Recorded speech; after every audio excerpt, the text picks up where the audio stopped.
Now the reason why my unit stopped working in the first place is these two joints. If you have a close look at them, if the camera will focus on them, the wiring has gone black. Now when I pulled this out, there's actually a joint at this point into the van, and the negative actually just fell out. It actually corroded and had fallen out. So that's why the thing stopped working. So it was time to refurbish the whole thing.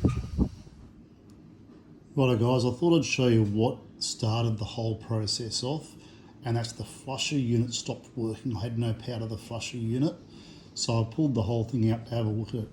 Now what I found is when they wire the flush unit up, they use two connectors here.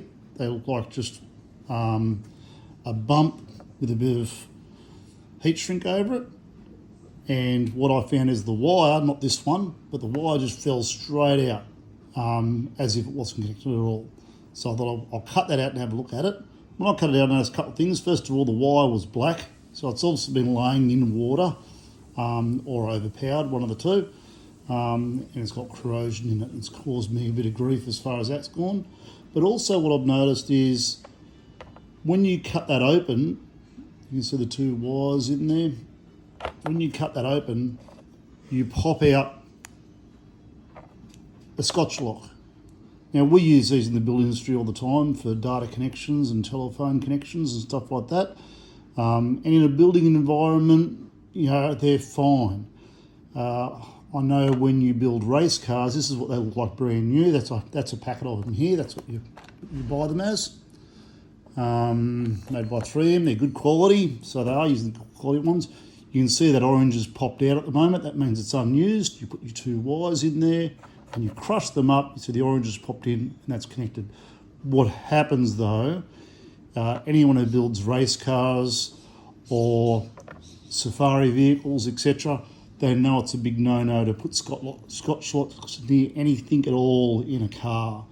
Why?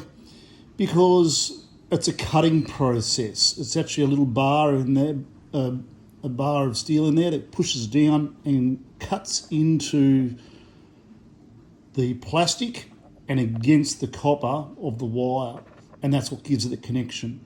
But what happens is, in racing conditions, you've got high revs and you've got vibrations. That vibration works it backwards and forwards, it becomes work hard and it snaps off.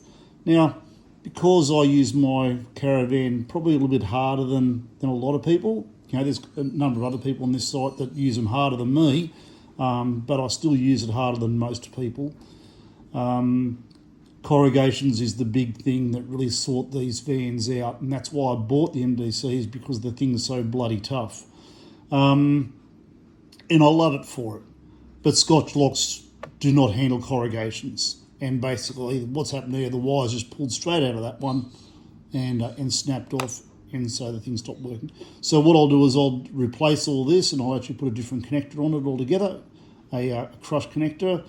There is an argument going forward that you never use solder joints as well, because solder joints also give you a hard face to a soft face finish, and they can shear off and snap in corrugation conditions. I've used solder joints successfully for many years. I must admit though, in the last 10 to 15 years, I haven't been doing solder joints. I've preferred using just the normal connecting type joints that crush the wire into place. You seem to have less issues with that, and it's also very easily to do maintenance out in the paddock. All right, so that's the reason it all happened. Thanks, guys.